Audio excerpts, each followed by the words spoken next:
Hello everyone and welcome to our channel. In front of me I have Xiaomi Watch 5 and today I'm going to show you how to customize the tiles menu on this smartwatch. So let's get started.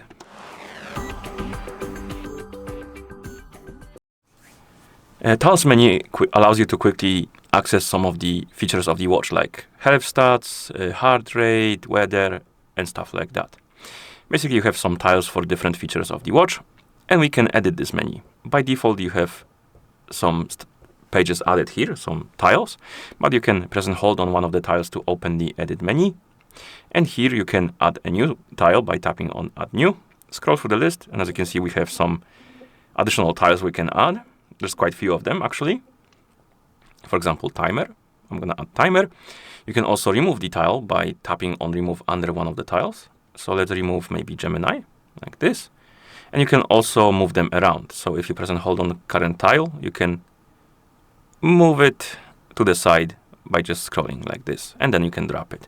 And once you're done editing your tile menu, you can press the crown button to apply the changes. And now the Gemini should be gone, and instead we should have the timer. And we can start the timer by tapping on one of the numbers. Okay. And that's how you edit the tile menu on this watch. If you found this video any helpful, please consider subscribing to our channel and leaving a like on the video. Thank you for watching and see you in the next one.